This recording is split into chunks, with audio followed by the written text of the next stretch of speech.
Salut à tous, bienvenue pour cette nouvelle vidéo de la taverne. Aujourd'hui, juste une petite sortie d'après-midi. Pour vous présenter, en fait, j'ai eu Jérémy de chez Baroudeur Altitude qui m'a prêté 3 moras. 3 moras donc. Que vous avez pu voir peut-être ceux qui me suivent sur Facebook. J'ai fait une petite vidéo parce que j'ai fait quelques essais. Donc, on a ici, c'est le Mora Pro C. Voilà, donc la version carbone. On a ensuite le Mora Pro S, qui lui n'est pas en carbone, il est en stainless steel à acier inoxydable. Et ensuite, le troisième qui m'intéressait un peu plus pour comparer, donc c'est la nouvelle mouture du Mora Robuste que vous avez pu voir sur la vidéo.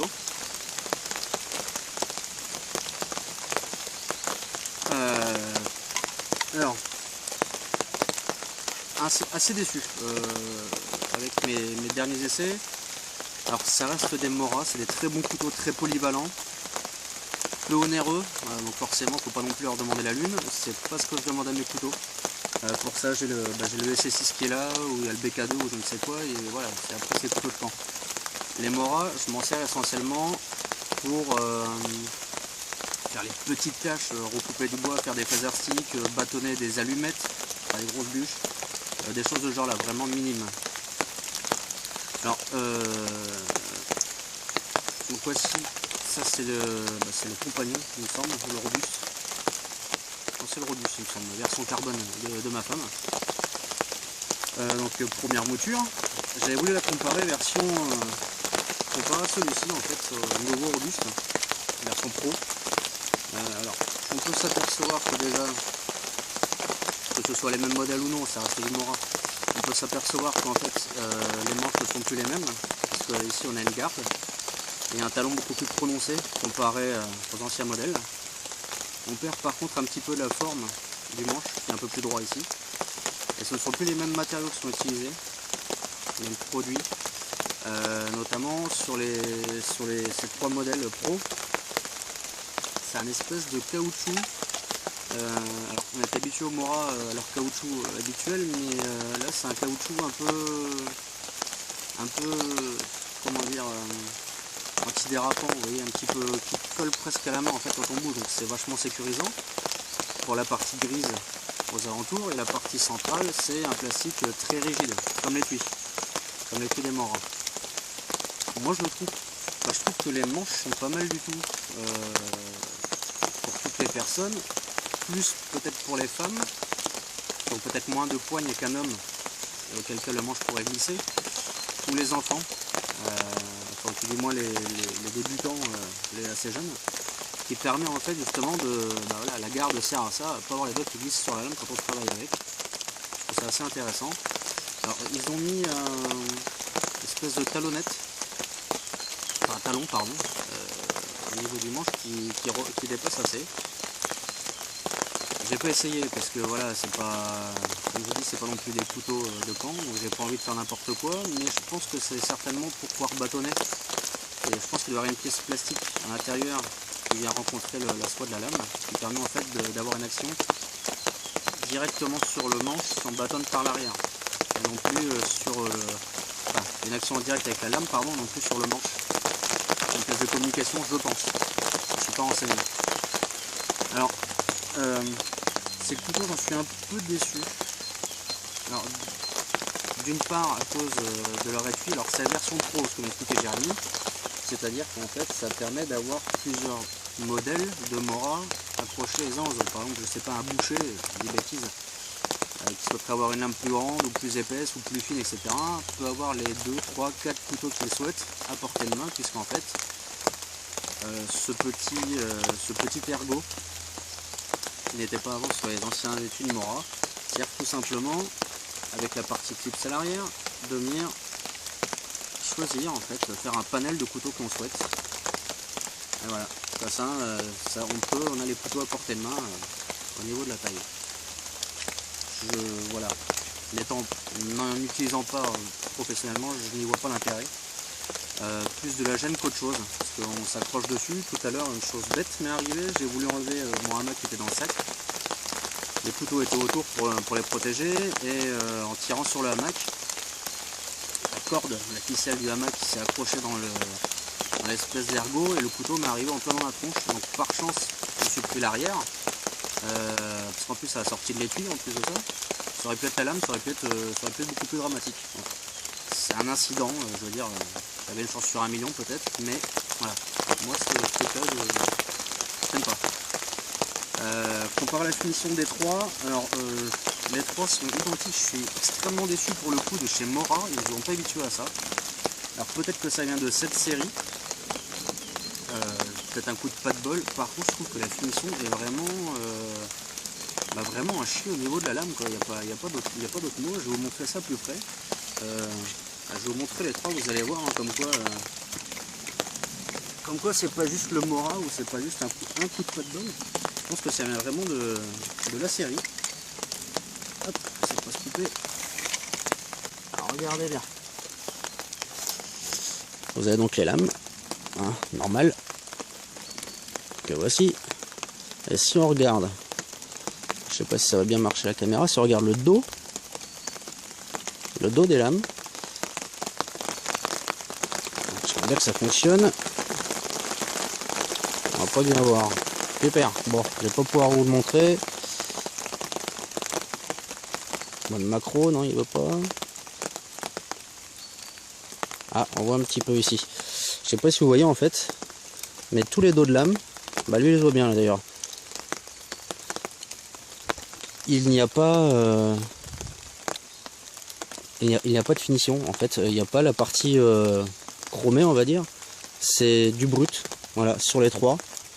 C'est comme si c'était brut de forge. Vous voyez ici en fait, c'est comme s'il y a des morceaux de chrome qui restaient, et tout ça c'est brut de forge. Et franchement là au niveau finition, je suis désolé ça se voit pas très bien à la caméra, j'essaierai de faire des photos pour que ce soit un peu plus parlant. Au niveau finition franchement la Mora hyper déçu, vachement déçu pour ces couteaux là, parce que je suis d'accord on les paye pas cher, c'est des très bons couteaux rapport qualité-prix, il n'y a pas à dire, faut pas non plus pas non plus trop leur demander la lune, ça je suis d'accord par rapport au tarif. Mais quand même ils ont habitué pour n'importe quel autre couteau à une finition vraiment meilleure. Donc bon, un peu déçu pour cette finition là.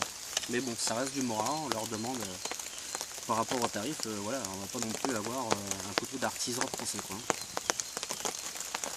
Deuxième petite chose, là où je suis assez déçu, sur les trois modèles, enfin j'ai surtout testé celui-là pour faire un comparatif avec mon couteau actuel, qui s'en approche assez par rapport à l'épaisseur de la lame, même si à présent la lame est plus petite, plus large, mais plus petite. Je vous donne un exemple. Par exemple là, vous voyez la lame ici, c'est à peu près l'épaisseur d'un doigt. Et par contre, bon bah voilà, c'est un petit peu plus large ici, pour la même épaisseur de lame. Donc j'ai voulu tester, Jérémy de Barreau de Rectitude m'a dit bon bah tu veux le tester, vas-y, il n'y a pas de souci, je te remercie d'ailleurs. Là où j'étais un petit peu déçu, c'est que j'ai voulu, ça se voit sur ma vidéo d'ailleurs, faire quelques petites bûchettes, bâtonner très légèrement, c'était du sapin, une branche de pin morte, mais encore vous savez, pas celle qui est super dure, celle qui est encore un petit peu molle à l'intérieur, on va dire la morte mais fraîche. Donc j'ai voulu bâtonner un petit peu ça là pour faire des petits phaser sticks. Et vraiment quelque chose de très simple, hein. J'ai pas non plus cherché à taper carrément dans du chêne qui fait 6 fois la largeur de la lame, c'est pas le but d'un Mora, c'est pas ce qu'on lui demande. Là c'est uniquement faire des allumettes qui faisaient, voilà, ça faisait même pas cette largeur là, vous voyez, donc il reste encore de la largeur de lame, de la prise de lame. Et juste avec le frottement sur l'écorce de sapin qui s'enlève à la main quand c'est mort, hein. Je pense que vous connaissez, ça s'enlève par feuille. Juste par frottement quand je faisais le biais, que je bâtonnais, ça partait en biais, je redescendais. Voilà, en quelques bûchettes, voilà ce que ça donne. Le caoutchouc est très très souple comparé aux anciens modèles ici apparentes au toucher, mais en fait ils sont beaucoup plus souples. Et du coup, bon, en fait tout est bouffé ici. Voilà, on retrouve le plastique dur en dessous. Donc en quelques bâtonnages de bûchettes, je trouve ça, ouais, enfin niveau finition, je suis pas super satisfait pour ce coup-là. Pour ces finitions-là, pour ces petits détails. Après, voilà, c'est pas cher. C'est du Mora. Malgré tout, avec les anciens modèles, j'ai un peu de recul dessus, les nouveaux je sais pas, mais ça reste fiable. Surtout, c'est ça le truc en fait, c'est que c'est pas cher. Je veux pas dire on peut faire n'importe quoi avec, mais c'est plutôt dans le sens où si on vient à les brécher, à le casser, à le perdre, presque on s'en fout un peu tellement c'est pas cher. Voilà, ça me ferait mal au cœur de perdre mon C6 ou ça me ferait mal au cœur de perdre, je sais pas, une lame faite par Nico Feu et Forge Coutellerie ou je ne sais qui, ou Brice Verco, ou enfin bref, un coutelier. Par contre ça, enfin voilà, je peux le paumer, je m'en fous. Ça va être à 8 € ou 10 €, voilà. C'est un petit couteau à tout faire. Les petites tâches. Voilà, ça va tout faire les petites tâches. Maintenant, ouais, bah, comparé aux anciens, je trouve que ouais, niveau finition, c'est pas génial. C'est pas génial. Voilà, j'étais habitué à mieux. De la part de Mora, dans les couteaux de même gamme de tarif équivalent, je suis vachement déçu. Voilà, donc j'espère que c'est uniquement la série que Jérémy m'a prêté, où c'est le coup de pas de bol, où les finitions sont mauvaises sur cette série-là, je sais pas. Par contre, j'aimerais bien avoir un retour si quelqu'un a le robuste dernière mouture, le Pro C ou le Pro S, hein, c'est ça, et Pro C, Pro S. Si quelqu'un a un de ces couteaux, j'aimerais bien si possible une photo ou un retour de sa part tout simplement pour me dire si lui aussi a cette finition de dos de lame sortie de forge en fait. Il n'y a pas cette espèce de passage au chrome qu'il y a sur tous les autres Mora. C'est les trois, hein, les trois sont pareils. Hein, donc voilà, si quelqu'un a un petit retour à me faire, je serais bien content de le savoir, voir si ça vient que de cette série-là, et dans ce cas, bah, c'est le coup de pas de bol, ou si c'est Mora qui s'est un peu chié dessus avec leur nouvelle mouture. Quoi. Donc voilà pour la partie de Mora. À vous de juger après si vous souhaitez acheter pour voir. Moi, ce qui m'a plu quand même, je retiens comme un côté positif, hein, c'est vraiment la garde et le talon qui procurent vachement de sensation de sécurité en fait. Ça c'est un truc que j'apprécie énormément sur ces Mora là. Voilà, maintenant je vais passer à un autre test.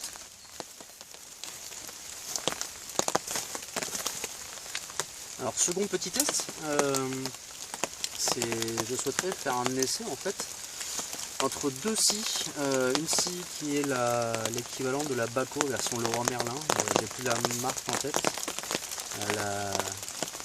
l'équivalent de la Plumber 2, et une autre scie qu'on m'a passée, qui est, alors la marque je sais pas, c'est marqué ABS, mais ça je pense pas que ce soit la marque. Ah bah si, ARS pardon, je sais pas si on voit bien. Voilà, cette lame là, ARS Super Turbo Cut, on va voir ce que ça donne. Par contre celle-ci c'est une tirante et non pas une poussante. Comparée à celle-ci, je pense que beaucoup de personnes l'ont, qui est elle par contre une poussante, non pas une tirante. Je voudrais voir un petit peu la différence, j'ai déjà fait des essais de coupe, j'ai été assez surpris par celle-ci. Alors bien évidemment, c'est pas entièrement comparable du fait déjà de la différence de taille de lame. Quand même assez conséquent, parce que la longueur, le fait que celle-ci est légèrement courbée comparé à celle-ci qui se voit quand même beaucoup plus, la courbe est quand même beaucoup plus prononcée. La taille des dents aussi, bien évidemment. C'est pas non plus un comparatif réellement,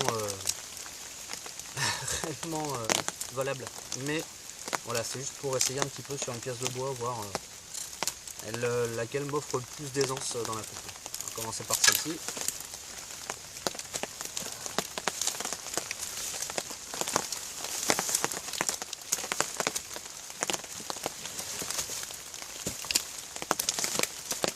péter le nœud.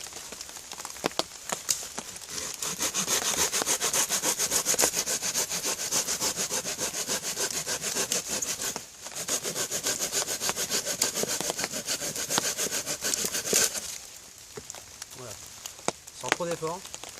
Sans trop d'effort, ça coupe plutôt pas trop mal. On va essayer l'autre à présent.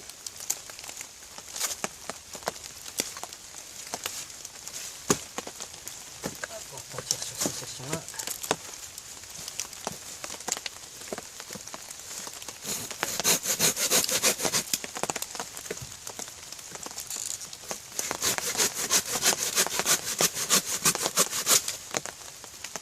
Bon, bah...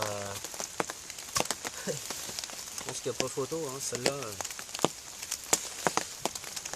a un pouvoir de coupe beaucoup plus important. Donc c'était un petit test vraiment rapide si vous la trouvez celle-ci. Alors je sais pas combien elle coûte, mais je sais qu'elle n'est pas excessivement chère. Hein. Prenez-la, franchement elle est pas mal. Je m'attendais pas à ce que ça coupe aussi vite en fait. Il est aussi proprement. Donc non, test concluant. You listening? Damn.